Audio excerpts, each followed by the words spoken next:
논술로 만나는 우리 역사 18권. 조선은 일본과의 전쟁에서 어떻게 승리할까?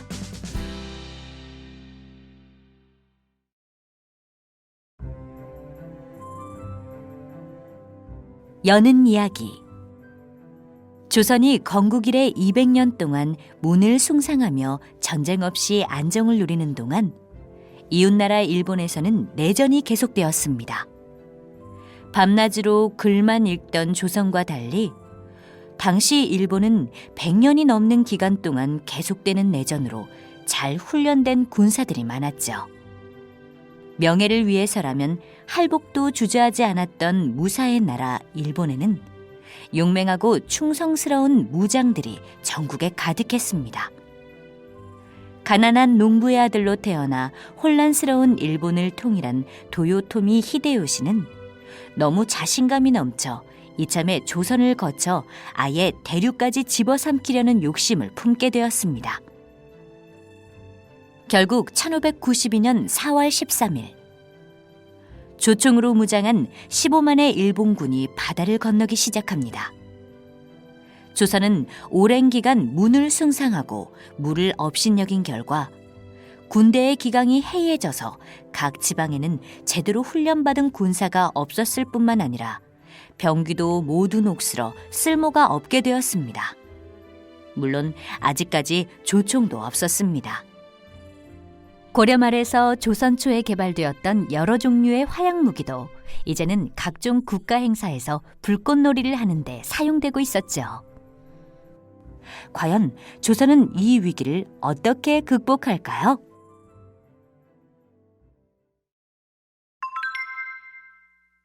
길을 비켜달라고?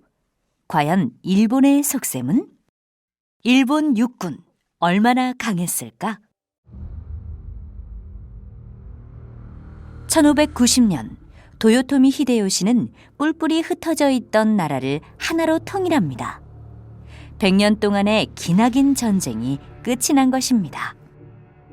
하하하하! 드디어 통일의 꿈을 이루었다. 하지만 사내 대장부가 여기서 멈춰서야 되겠느냐? 도요토미 히데요시는 두 눈을 가늘게 뜨고 능청스러운 표정으로 신하들을 바라보았습니다. 그게 무슨 말씀이신지요?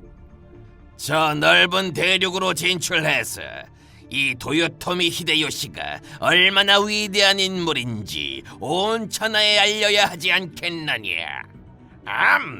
그 정도의 야망과 꿈은 있어야지. 하하하! 말은 그렇게 했지만 사실 도요토미 히데요시의 속사정은 따로 있었습니다. 지난 전쟁에서 공을 세운 장군들에게 땅을 나눠주기로 약속했는데 땅이 부족해. 약속을 지키지 않으면 장군들의 불만이 커질 텐데 이를 어쩐다. 통일은 했지만 장군들이 지방마다 군대를 가지고 있으니 만약 딴 마음을 먹는다면 정말 큰일인데. 그래서 도요토미 히데요시가 생각해낸 방법이 바로 다른 나라와의 전쟁이었습니다. 대륙에 있는 명나라와 전쟁을 해야 하니 녀석들에게 군사를 내놓으라고 하는 거야. 녀석들의 군대가 승리해서 땅을 빼앗아 오면 그 땅을 상으로 내리는 거지.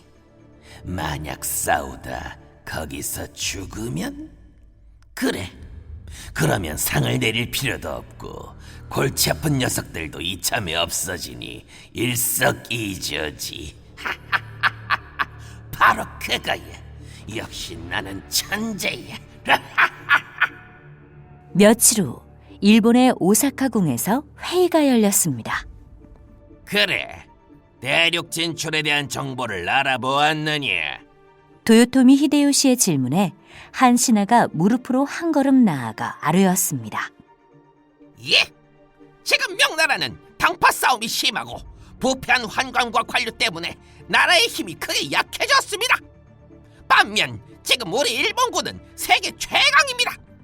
명나라를 칠 계획이라면 지금이 가장 적당한 때라고 생각합니다.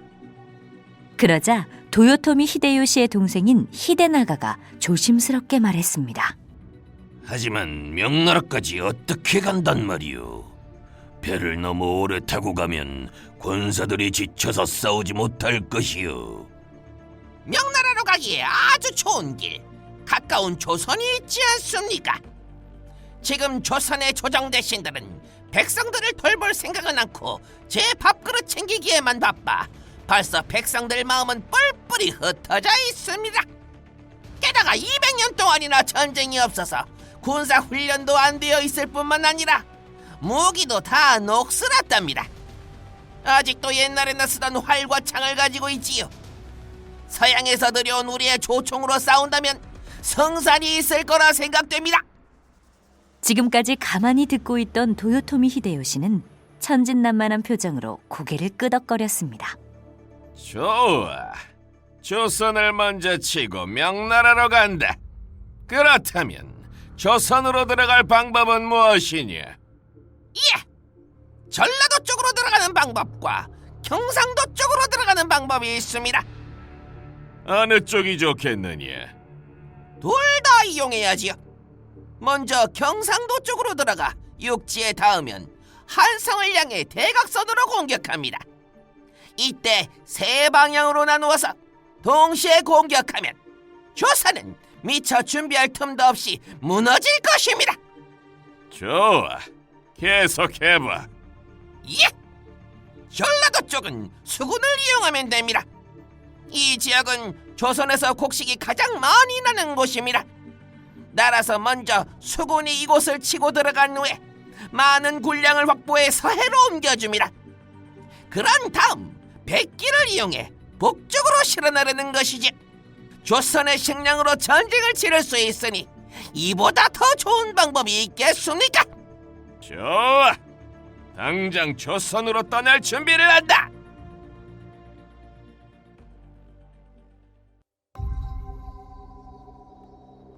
(1592년 4월 13일)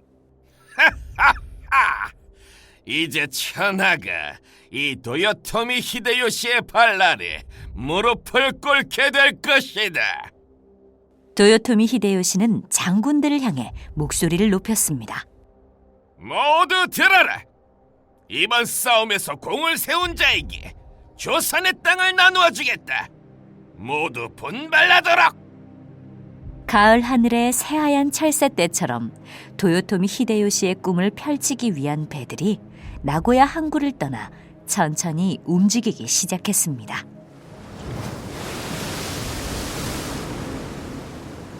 부산에 도착한 일본군들은 별다른 어려움 없이 부산을 함락시킨 후 계획대로 세 갈래로 나누어 한성을 향해 쭉쭉 뻗어나가고 있었습니다.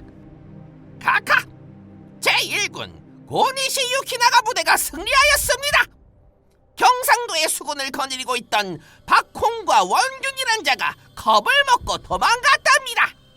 도망을 가? 그럴만도 하지. 카카, 제2군 가토 기요마사 부대도 승리했습니다.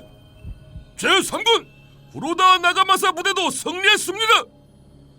전쟁이 시작된 지 얼마 되지도 않았는데 오사카 성에는 날마다 승전보가 날아들었습니다. 과연 세계 최강의 일본 육군답구나. 훌륭하다, 훌륭해. 그래, 조선의 상태는? 조선은 생각보다 훨씬 허술했습니다. 성을 쳐들어갔을 때 훈련된 군사도 없었고 장군들도 도망을 가고 없었습니다. 그래서 2시간 만에 성을 함락시켰습니다. 겨우 그 정도란 말이지. 이가 너무 재미없는걸. 조선 조정에서는 전쟁이 시작된 지 3일이 지나서야 전쟁이 났다는 사실을 알았다고 합니다. 그 이유는 소식을 알려주는 봉화가 제 역할을 못했기 때문이랍니다. 참으로 허술하기 짝이 없군. 어서 한성으로 가서 조선 왕을 잡아 항복시키도록 하라.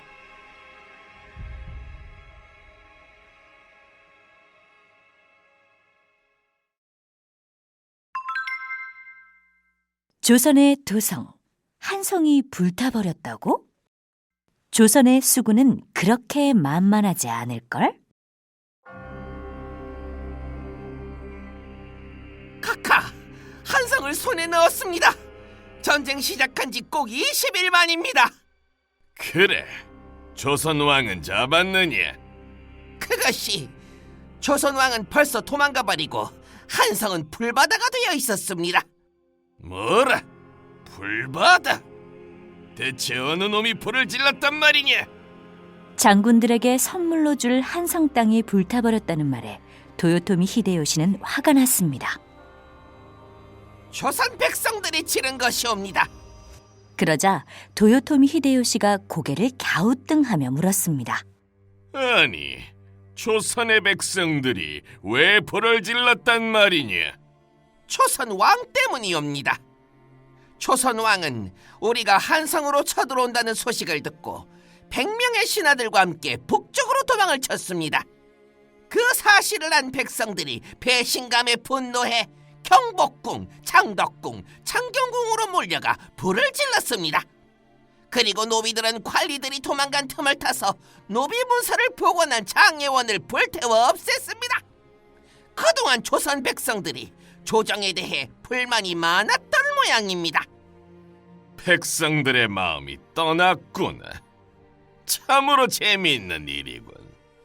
어쨌든 쉽게 한성을 손에 넣었어. 한성을 차지했으니 이제 조선을 완전히 정복할 날이 얼마 남지 않았다.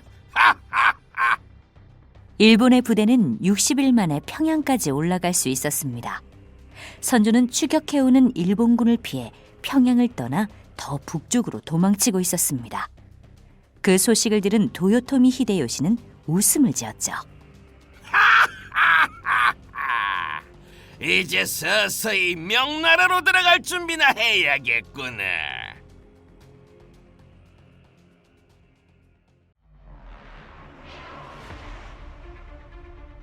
며칠 후 도요토미 히데요시에게 보고가 들어왔습니다. 카카, 조선 왕이 평양으로 들어갔다고 합니다. 그럼 가토 기요마사와 고니시 유키나가에게 어서 평양으로 들어가 조선 왕을 잡아오라고 해라. 카카, 그것이... 신하는 도요토미의 눈치를 슬쩍 보고 조심스럽게 말했습니다. 이대로 계속 북쪽으로 나가기가 어렵다고 합니다. 이기고 있긴 하지만 워낙 먼 거리를 이동한 터라 병사들이 이미 많이 지쳤고 남은 지역은 산이 험해서 어려움이 많다면서 지원군을 요청하였습니다. 그래, 걱정 말거라. 전라도로 출발한 군사들이 전라도를 손에 넣으면 곧바로 서해를 통해 지원하도록 손을 써놓았다. 군량을 챙기느라 조금 늦어지는 것 같으니 조금만 더 기다리라고 하라. 예, 그렇게 전하겠습니다. 그때 갑자기 문이 벌컥 열리더니 신하 한 명이 다급하게 뛰어들어왔습니다. 큰일 났습니다.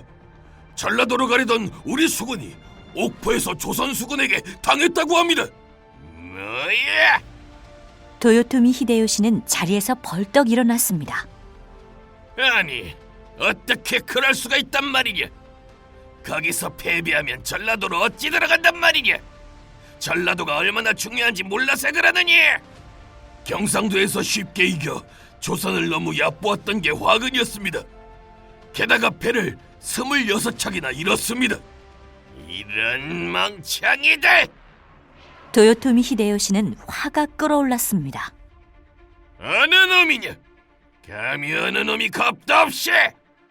이순신이라고 하였습니다. 도요토미 히데요시는 자기가 너무 흥분했다는 걸 깨닫고 다시 자리에 앉았습니다.